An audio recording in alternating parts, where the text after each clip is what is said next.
Good evening, everyone. My name is BC Pires, and I'm the questioner in the question and answer session tonight with the director of the film. We've just had the great good fortune and good fun, and some of us paid for the privilege of watching 501 Not Out, the opening film of the 2020 Trinidad and Tobago Film Festival. It's my great pleasure on behalf of everyone who's been watching to welcome aboard the film's director, Mr. Sam Lockyer. Sam, welcome virtually. Thank you, BC. Thanks so much. It's an absolute privilege, absolute honour to be here. It's 22 minutes past 2 UK time, so bright and early in the morning. But yeah, I'm absolutely buzzing to be joining you guys. And yeah, what a thrill to have my film 501 Not Out open the Trinidad and Tobago Film Festival. Absolutely incredible. Yeah, I can't wait. I'm glad to see you got the memo about the cricket shirts as well. Yes, yes. I'm glad I didn't get the one about the football hats, football caps, so I'd have put on my Chelsea to match you. Sam, first of all, let me congratulate you on behalf of everyone, the festival and everyone, on a really wonderful film. It's so nice to be able to say that genuinely, not have to fake it. What a great movie. Bless you. Thank you, BC. That means a lot coming from you. Thank you.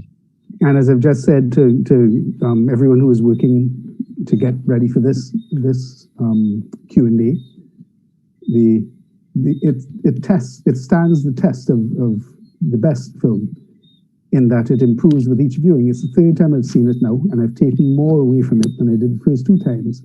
So that's a job well done. Bless you. Bless you. Oh, that's really lovely to hear. Lovely to hear. Yeah, it was an absolute thrill to see the introductions and the senator's speech and Mariel's speech. And yeah, I'm still pinching myself, to be honest. This is actually happening. All right, so let's if you're willing, talk a bit about this great film. You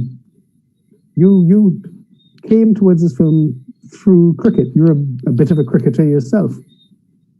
Yeah, that's right. I wouldn't say I'm anywhere near Brian Lara's league, unfortunately. But yeah, no, I've played cricket since I was a young boy, really. So cricket is kind of my passion, kind of like my sort of favourite sport. And yeah, I play for a club in Birmingham called the Old Moseley Arms. It's just like a pub side. We just play friendlies on sort of Sunday afternoons. Yeah, I'm a bowler, slow, medium paced bowler, I would say. But yeah, we've had, obviously with COVID-19 going on, obviously the season has been a bit restricted so far this summer. But I think we've got 7 or 8 games in. And yeah, it's gone all right. It's gone all right so far. Well, once when you send your first delivery down, the umpire doesn't ask you, were you trying to bowl off breaks there? Once you don't get that question, you should be all right in bowling. But your own love of cricket brought you to the subject of this film. In Brian Lara. Yeah, that's right. So I grew up in the 1990s in the UK, actually in Essex originally, near London. And my dad used to take me to the cricket, to Chelmsford, to the county ground there, and we'd watch Essex play against the touring sides. So if Australia came over, if the West Indies came over, we'd go and see the West Indies play Essex. And it was the summer of '95. The West Indies came over. Brian had just broken all those world records the summer before in '94. And yeah, I was like I say in my voiceover in the film, I was absolutely in awe of Brian, just in terms of what he'd achieved and his style of cricket, the high backlift, just everything about him. I was just like, wow, this guy is amazing, So yeah, I guess that was kind of where it kind of started. And then if we kind of fast forward, I came to Birmingham for university in 2002, and I've always loved watching England play, and obviously Edgbaston, Fortress Edgbaston. Some great matches there over the years. The 2005 Ashes, I was there on the 4th day when England won by 2 runs against Australia. That was just an incredible match. So yeah, sort of going to Edgbaston, watching England games, watching Warwickshire matches, Obviously I saw the I can get my words out, the iconography. I've got my word out now. Yeah. All the imagery of Brian, the 501, at Warwickshire, at Edgbaston. It's a massive, massive part of their history at Warwickshire County Cricket. And obviously it's a world, it's a world record. I can't ever see it getting beaten. It's a, incredible record. And I was like, I've got to make this film. I've just got to make this film. And last year, 2019, obviously the Cricket World Cup was coming around. It was Brian's 50th birthday, the 25th anniversary of the 501. It's like, I've got to make this film. So yeah, I think it was around, I first had the idea around 2014, 2015, around that time. And it's taken around 4 or 5 years to actually make the film. And yeah, I just really hope everyone's enjoyed it tonight. I'm sure they have. And it's your own production company that's made the film? Yes, that's right. Yeah. So I own a production company called Iconic Productions in Birmingham, and we've been going since 2007. We are Royal Television Society RTS Awards nominated company, and yeah, this is our first feature documentary film. But I've worked myself on. I worked on another feature documentary called Bicycle, which is all about the history and impact of bicycles in the UK.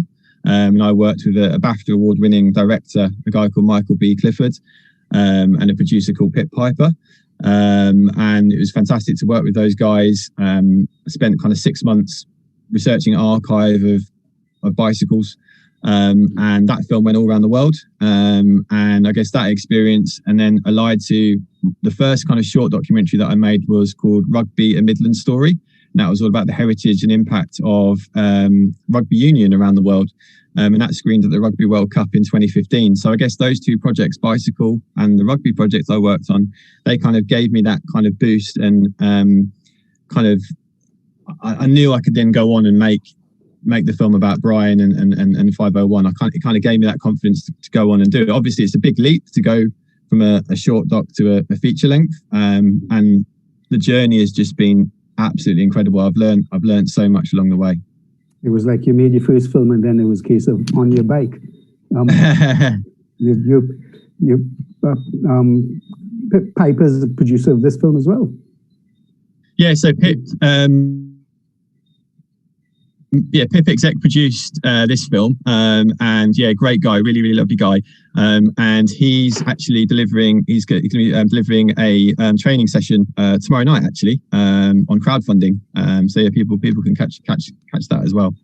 Excellent. So your film is, if you had to characterize it as a form of cricket, would it be this film 501? Would it be T20? Would it be a one-dayer, or is it a test match, do you reckon? That's a good question. Never really thought of that. I'd like to say a test match. I'd like to say I'm a bit of a purist. I love test cricket. I love the fact that the kind of ebb and flow of cricket over kind of a 5-day period. And yeah, with it being a feature length, I'd like to think that through the kind of storytelling that we've kind of evolved the story throughout the kind of narrative arc there. I'd like to think I'd go with a test match. Yeah, so would I.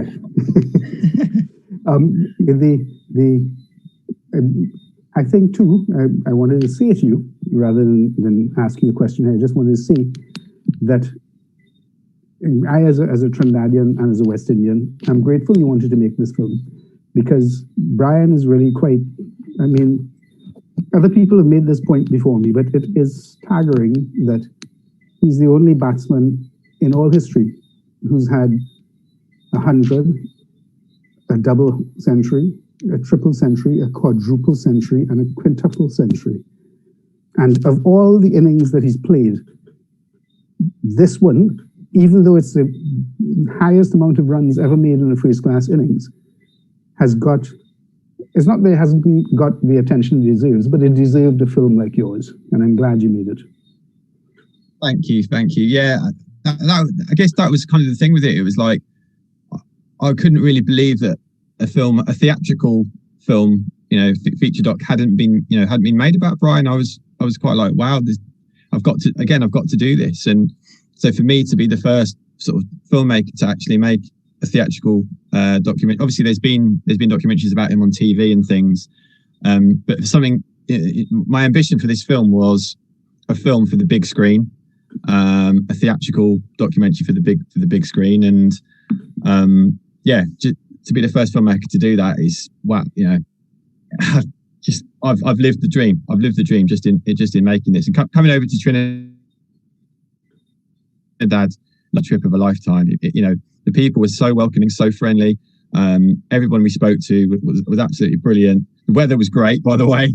Me and my colleague James, two kind of pasty white guys from England coming over. It was a bit of a culture shock. But yeah, I mean, interviewing kind of Nicky Board and Nigel Camacho and Brian Davis and Colin Murray, Derek Murray. I mean, the list goes on. These are some absolutely brilliant people, some brilliant characters in kind of West Indies cricket. And just to meet these guys, yeah, it was amazing. So to actually spend a bit, they were so giving of their time as well. And obviously the highlight was obviously meeting Brian and Brian inviting us to his 50th birthday bash. That was just out of this world. That was just incredible. That's like the Rolling Stones inviting the teenager up on stage to take over vocals from Nick. It's just boys own stuff. It really was. I literally had to pinch myself then. But you had, Sam, you had a fair share of English stars as well, and world cricket stars involved in the film, on all around. Alan Donald, Curtly Ambrose, Jonathan Agnew, from everywhere. You had really high rollers pitching in. Yeah, we did, and that was something that, as a cricket fan myself, I've grown up with Aggers, on the radio, on TMS, on the TV, but in the earlier days, but more kind of TMS more recently. And Aggers is an absolute legend. Alan Donald, obviously, as a Warwickshire fan, Alan Donald, White Lightning, one of the greatest fast bowlers ever, and Ian Bell's in the film. Ian's just retired, absolute legend of the game. And yeah, it was really important. I wanted to reach out to these kind of, again, heroes of mine, these stars of the game. And it wouldn't have been possible without the support of Warwickshire County Cricket Club. They were really, really helpful. And also I should also give a bit of a shout out to Curtly Ambrose, his agent, a guy called Rich Sydenham, really lovely bloke. Funnily enough, I actually got him out playing cricket against him last year. He couldn't hit me off the square. I don't know why. Rich, hopefully you'll forgive me for saying that, mate. But Rich is a really top bloke. And yeah, Curtly was actually the first interviewee, the first star that I got to interview, and that was in 2017 when the West Indies came over. There was a day-night test match at Edgbaston. And I remember just looking up at Curtly thinking, wow, this is Curtly Ambrose. This is a good start. This is a very, very good start. And he, lovely guy, really lovely guy. And yeah, the list goes on, as I say, the list goes on. But yeah, basically there was a lot of people helped us. A lot of people helped us in terms of helping us with the access. And yeah, for that I'm eternally grateful. You also had, quite apart from the cricket high rollers, one of the great strengths of the film for me was how you showed how all sport and a particular achievement like 501 touches so many lives. You chased down fans who made sure they were there. The two young lads who were in all the newspapers, the older couple who centered their lives and their romance around this cricket ground, and you brought them in and showed how much this meant to people everywhere. Yeah. Great. It's a great point, BC. Yeah. Again, I guess as a fan, that was something I was keen to do, and having, I'm a massive sports fan in general, and so something like Senna by Asif Kapadia. I'm a massive fan of Asif Kapadia. Senna's a wonderful documentary. There's lots of other amazing sports documentaries out there, but often the fan perspective kind of gets overlooked. And you might argue rightly so, in the sense that it is about the athlete, it's about the sporting superstar, it's about what they've achieved. Yes, it is. But equally, someone like Brian, when he retired, he said, have I entertained you? And for Brian, it was about entertaining people, and he liked to put a smile on people's faces. And the fans loved him. They absolutely loved him, when Warwickshire, when it came out that Warwickshire were going to sign him, memberships, increased. As Dennis Amos says in the film, memberships were increasing, hugely. It was a massive buzz around Birmingham at the time. So for that kind of reason, I was really keen to kind of track down, the fans that remembered it. And I'd seen this iconic photograph of the schoolboys, the pitch invasion. Yes. And straight away I was like, I've got to track these kids down. I've got to track them down. And I guess from my personal perspective, I probably thought as well, they're probably a similar kind of age to me. Tom and Rich, really, again, lovely guys. And funnily enough, when we were crowdfunding, we started off a crowdfunding campaign to raise finance to make the film, and Warwickshire County Cricket Club were very supportive of that, and they put out an advert to members at Warwickshire County Cricket Club, and Rich actually saw the advert. So Rich actually contacted me, and I think he'd been waiting for this moment. I think he'd been waiting for a film to be made, and I think so he could back on the front pages. Yeah, exactly. And yeah, the elderly couple, Brian and Anne, yeah, bless them. They again remarkable couple.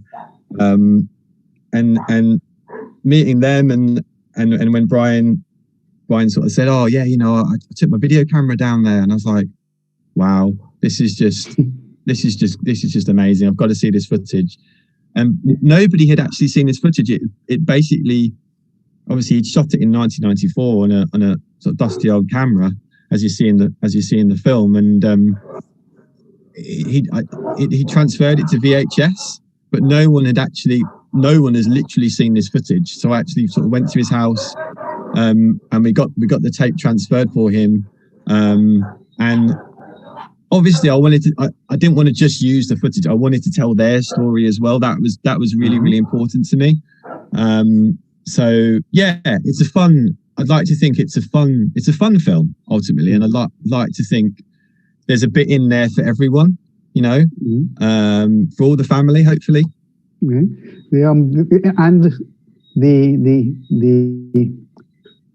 For the fans, make as many pithy and central and pivotal comments as the professionals. I don't know which one is Rich. I couldn't say which one is Rich, but he makes a point that it's hard enough to get 500 runs with a single player on PlayStation Brian Lara cricket.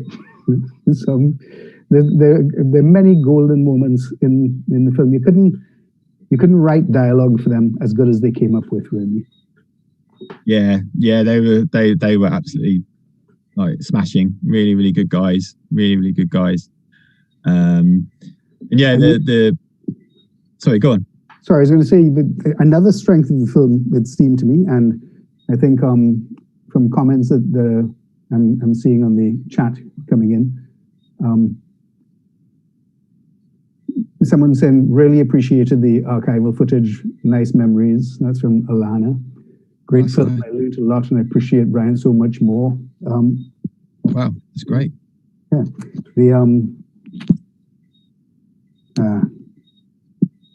I shouldn't have looked aside to read those. I forgot what I was going to ask you now. Are you there? Yeah. Okay. All right. Well, there's too much in this film. There's some terrific human moments with Jonathan Agnew, with the bowler. Not bowler, Morris, who bowled the ball. Where they really spoke naturally. I was interested in finding out how do you get them to speak in such a relaxed way and to say things that really worked well from a filmmaker point of view. But I thought that's the kind of thing that requires real trust being built up between interviewer and subject. Yeah, it's a great point, BC. I would say one of the things I love about my job, is people. I love people, spending time with people, and building up that rapport. So someone like Aggers, for example, I went and met him before the shoot. He was doing a show. He does these kind of one-man comedy shows. And yeah, I went and actually had a chat with him.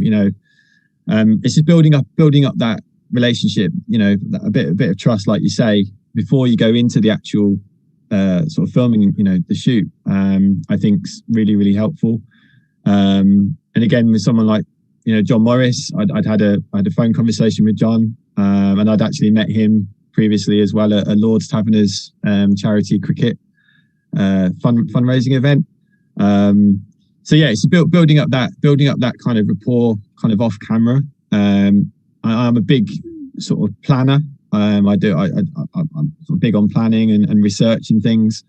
And so I spent a lot of time kind of researching the contributors, the story, just to make sure, when we sort of kind of brought the crew down to interview them, I had all the questions that I kind of needed. And to be honest, the interviews, the clips that the bits that we've used in the film, we could have easily made a 3 or 4 hour film. We've got so much there that hasn't made the cut, that could have. And the edit, I've got to take my hat off to our team of editors, James Watson, Ben Nimmo, and Brandon Kahn. All did an absolutely wonderful job. It really was a team. It was a team effort. I couldn't sort of sit here and say, it's all down to you. Yeah, it's a big film. So it's a team effort. Proper captain's speech. There are particular moments where you use archival footage, as one of the comments keep coming in there said, and you blend archival footage with your own shot footage, really to advance the narrative really well. But this wasn't you. This was all the editors. They kind of worked under my direction.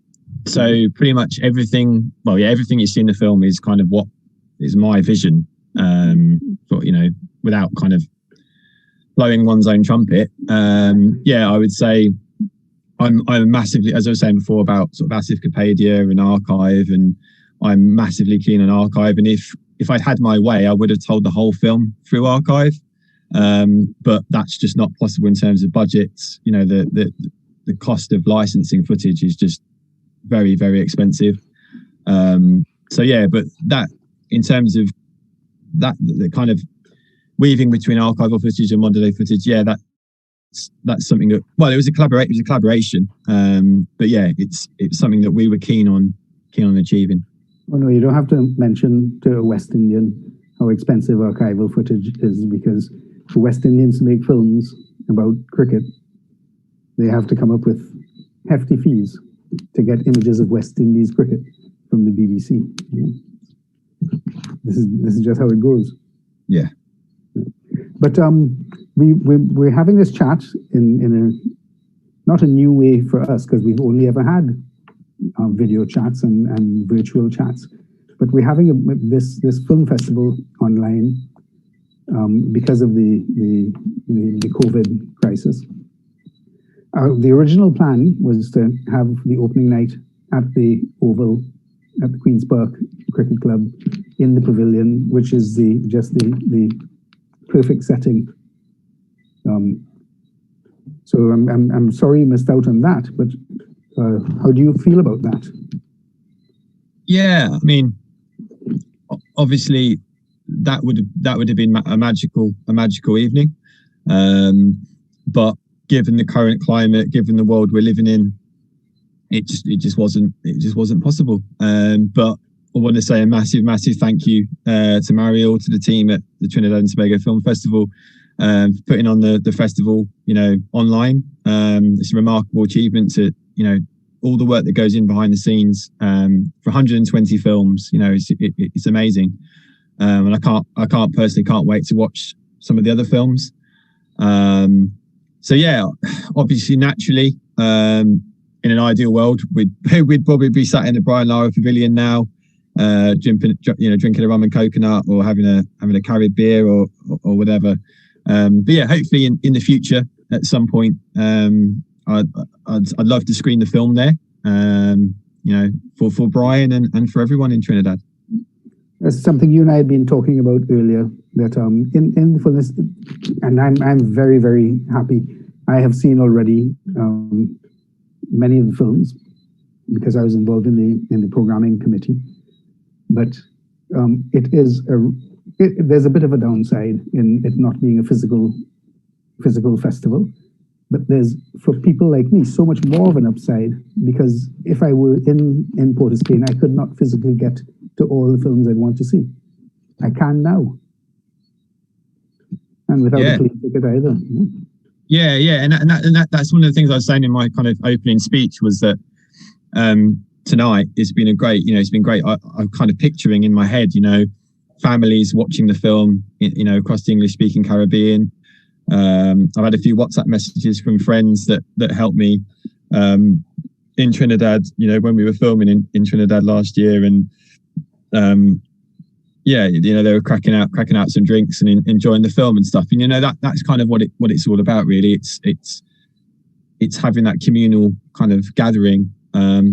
But yeah, having the kind of virtual screenings, it does mean that potentially more people can actually watch the film. Even if we'd done the screening at Queen's Park Oval, we would have had social distancing in place, and we might have only been able to fit 50 people in. Who knows? We'll never know that. But I think having the online festival, it does mean potentially more people can watch films in the comfort of their own homes and safely, which is ultimately the most important thing, right? Yes, of course we have to. Yes, it is, especially now. If we were if I was in company with anybody else, I would be wearing a mask. So we have that comfort without within the virtual festival. Some more comments coming in. An excellent documentary celebrating Brian Lara's world record innings for Warwickshire, from Marissa. I'm not saying people's last names. Thank you, Marissa. That's very kind of you to say that. From Magella, phenomenal, worth watching. I think I know that, Magella. Bless you, Magella.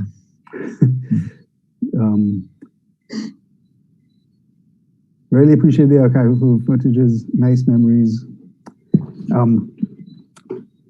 So what plans do you have for the future? I mean, I'm hoping that having been the opening film of the film festival is going to open some more festival doors for you. Well, what plans do you have for 501? Yeah. So yeah, we'd love to enter the film in some other festivals. That would be fantastic. We're also, touching on what we was talking about earlier. Cricket West Indies have been supportive of the film, which is great. And they kind of mentioned the possibility of some screenings in stadia across the Caribbean, which again would be phenomenal. But obviously, we can't make those plans until we know what's going on in the world with the pandemic. But yeah, I'd love. It was always my dream to have the premiere, tonight's premiere, have it at the Queen's Park Oval. That was always my dream. So hopefully we'll do that first. That's what we'll do first. And then, yeah, basically Cricket West Indies have mentioned screening it in Antigua, which would make a lot of sense given Brian's the 375 and obviously the 400 took place there. So yeah, maybe we could tie something in with the next England tour of the West Indies. That would probably make a lot of sense. And obviously, as cricket fans, we're eternally grateful for the West Indies coming to England this summer and touring here. So I think it would only be right and fair that the England team go and tour West Indies next. In terms of, we had a UK cinema tour that was lined up with Picture House Cinemas again for this summer, but again that's kind of been put on hold due to COVID-19. And again, once it's safe for people to go back to cinemas, we will do that. We'll do a UK cinema tour. We'll have Q&As. We'll do that in the UK. We're also currently exploring a global digital release as well. So we've had some interest from Amazon in terms of Amazon Prime. There's a number of kind of other options we're exploring as well in regards to that. So yeah, it's a really, really exciting time, and I think the film would work very well on kind of a broadcast platform, or kind of a TV platform as well. So yeah, it's really exciting times ahead for the film's distribution. Yes, I'd like to see screenings in pavilions at test venues across the West Indies. That'd be something very special. But the film is very special, and one of the yet another strength of the film is how within the film itself, and I'm sure outside of it with the screening tonight and all the screenings you will have in the future, people respond in a very personal way, and people feel tied into the story because of the intimacy that you created as the director. That's a major achievement, Sam. Oh, thank you, BC. I appreciate that. I myself have a small, tiny part in that story. I'd said to you earlier when we were talking earlier that it's amazing how things fell into place for this film to be the opening film tonight of this film festival, or the special nature of everything. It was kind of magical, and in my own case, as I said to you earlier, the morning that Brian set out for the first day of that game, I had been in England.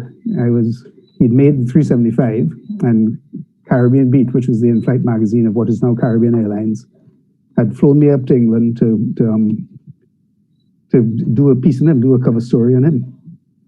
And so I'd spent, I think, 5 days in Birmingham with him in his flat, and we were talking about how insane that time was for him, how his phone would be ringing. He had 3 phones to be ringing non-stop, 24 hours a day.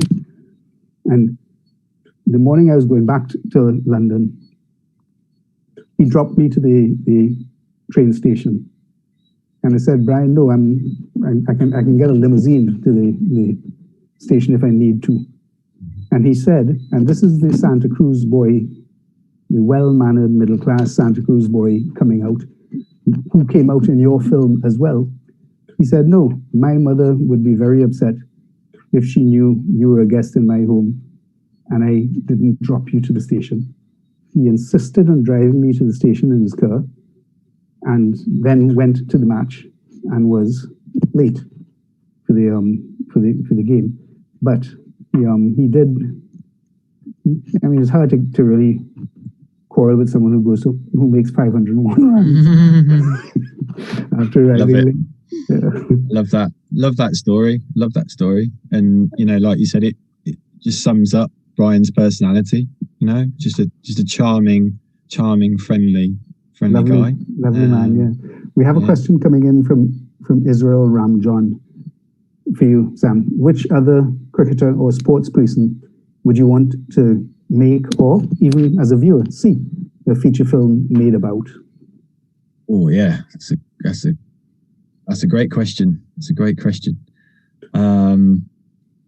If it was a sports person, I don't know. Is snooker very big in the Caribbean?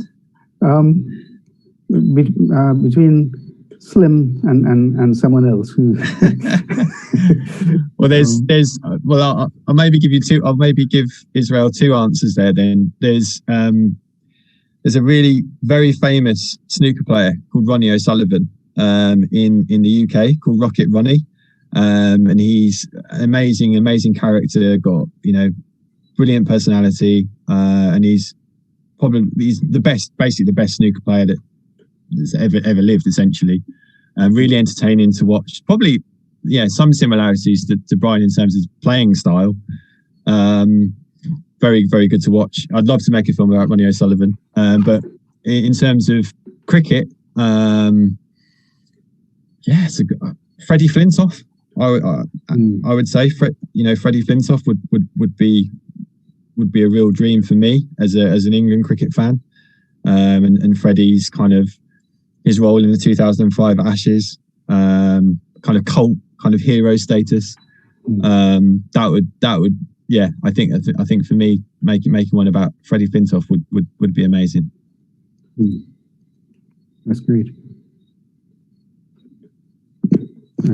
I was waiting for a time check. We have a couple minutes left. Sam, I wanted to ask you, how were you received in Trinidad when you arrived there to make a film about Brian? Yeah, it was incredible. It was, as I sort of saying before, like everyone was so welcoming, so warm. We just felt so looked after when we were there, and there's quite a few people I should probably say thank you to. Sean Innes, Ryan Brown, Ray Pierre, and Natalie Reyes, our driver. She was Natalie was a really, really good sport. Just driving us kind of all around the island, up to Diego Martin and back to Port of Spain and things. And she put up with us, basically wanting to go to a lot of places. And we pretty much filmed. I think we were there for 8 days. Our trip was kind of 8 days. And I think we probably filmed on 7 of them, if not 8. And it really, really was a trip of a lifetime. And I'm just so, looking back on it now, I just feel so fortunate that we did actually come out to Trinidad, given what's happened now with all the travel restrictions. And then obviously Nigel Camacho, Nicky Board, everybody at Queen's Park Oval, everyone at Brian Lara Academy, they were so supportive, so helpful. I probably miss people out. The guys at Harvard, the guys at Fatima College, Father Gregory, everybody that we spoke to, every location that we filmed at, people couldn't be more welcoming and more helpful. I can't wait. I literally cannot wait to come back to Trinidad and see everyone again. And were you required to eat doubles? Yes, I did have some doubles. Is it corn soup? The sweet corn, kind of sweet corn soup thing. We had that at Brian Lara Academy. That was very nice. Yeah, doubles were good. The food was lovely, actually. As I say, the heat, we struggled a bit in the heat. I think the cameras at one point were going to melt, but no, we were all good. We were all good in the end. And have you had any? That's fantastic. I'm not saying I expect it by asking it. We have more questions coming in, so I'm going to ask them of you in a moment. But have you had any negative reaction to you as a filmmaker being English and making a film of Brian Lara? I wouldn't expect it, but I'm just asking whether you have had. No, not. Just welcoming. Well, that's very good. Yeah. We have a question, I'm glad to see, from the incoming British High Commissioner to Trinidad and Tobago. Oh well. And he's asking. He's come to the right place. He or she, I believe it's a she. Just arrived in Port of Spain. I need to learn about cricket. What classic match do I watch to start off my education? Thanks. Wow, I think BC, you could probably answer that one. Well, if I had to, I would say the Tide Test. right off the bat. But if you want to find out about cricket, I would. I actually was asked this question by my son a few days ago. The 5 test matches that I would watch, my 5 favorite test matches, and the Tide Test is, I think, the last one. But amongst the others that I would suggest is Brian Lara v Australia. With two games. I mean, yeah, the one is that the 153. The 153. The 153 in Barbados is there's another subject. There's another film for you. Absolutely, because that is a heroic innings to come back from what happened in Port of Spain the week before, and to produce that. Yeah. So there's an innings for you. Definitely. And for me, the greatest test match I've seen in my whole life was West Indies versus South Africa, when South Africa came back into world sport, and Viv Richards was saying it's too early and they shouldn't be welcomed back into sport. I don't know if you saw that. 5 days of ultra classic ebb and flow, and West Indies won. Yeah. Amazing. So that would have been the heyday of West Indies cricket. Would that been sort of that in this sort of? It'd been probably the highest point of the coast downhill, I think. Yeah, that amazing kind of side in the 70s and 80s. I think for me, obviously it's all these questions, it's kind of dependent on your era and kind of growing up and stuff. I mean, for obviously being English, it's sort of the Ashes battles, England, Australia. Again, I'd probably hark back to 2005 at Edgbaston. For me, it's the greatest test match there's ever been. So that would be a good starting point. But yeah, I think in terms of Brian, I'd go with the 277 at Sydney. That was his first century was a double 100. That's just ridiculous. And he could have easily, if he hadn't been run out in that, like we say in the film, if he hadn't been run out in that game, he could have easily gone on and got a triple 100. Who knows what he could have ended up with. And that just really showed the genius of the man. So I would suggest to Harry, maybe digging out the archive, West Indies against Australia, Sydney, January 1993. I think that would be a good starting point as well. Questions just come in. The questioner clearly didn't see the whole Q&A because you've answered already, but I invite you to run over it quickly. She says, I love the touch of the 2 little boys who ran onto the pitch, having them give their commentary as adults. How did you find them? Yeah. Thank you, Magella. Yeah, if I pronounce it okay. I'm really glad you enjoyed that. Yeah, we did kind of speak about it earlier, but so basically Warwickshire County Cricket Club were kind of supporters of the film, and they've been absolutely brilliant.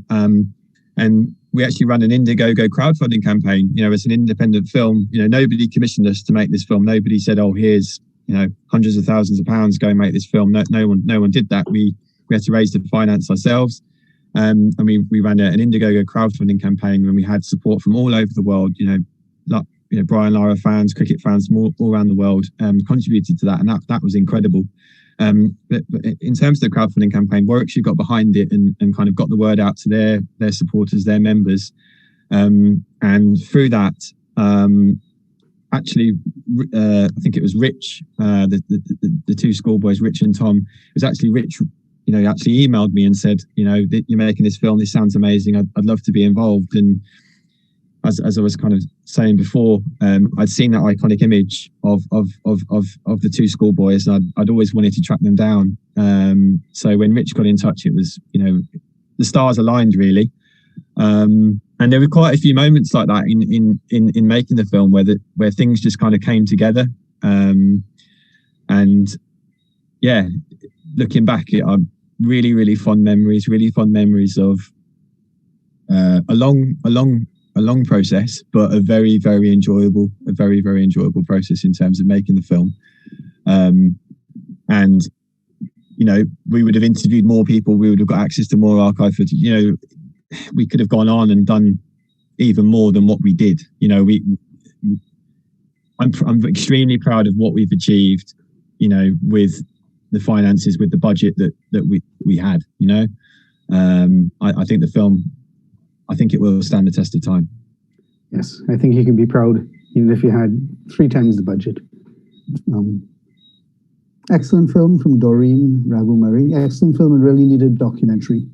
Do you think that there is potential to use the film in the future for sports or history education? That's a great question, Doreen. Thank you for the kind comments. Yeah, definitely. I'd love to. For me, I've got two small children. Our eldest was his first day at school today in Birmingham, and yeah, I'm a big sort of supporter of helping people learning with their development. I've delivered filmmaking training over the years for young people here in the UK, and yeah, I love my history and I love education. So yeah, 100%. I'd be really up for that. I guess it's just a case of how we'd go about it. You know, would the film be screened in schools, or yeah, there's people better qualified to probably come up with ideas. But yeah, I think it's a great shout, Doreen. And yeah, perhaps we could have a conversation after the festival. Well, Sam, thank you so much for making your film and giving us the choice of having it as the opening film. Thank you for taking part in this. You must be very tired. You have 2 small children to take care of in the morning when you wake up. Perhaps we should let you get some sleep. Well, thank you so much for having me. Thank you for showing the film. As I said, it's an absolute honour to have opened the festival tonight. And yeah, thank you so much for all the lovely comments that have come through, all the great questions as well. I've really enjoyed it, and thank you, BC, for your time and your questions and having a chat. It's been amazing, mate. It's been wonderful. It's been really lovely. Thanks so much. Well, thank you everyone who's tuned in. That was a great opening night, at least for me. And I think the festival will live up to this promise. So thank you all and good night.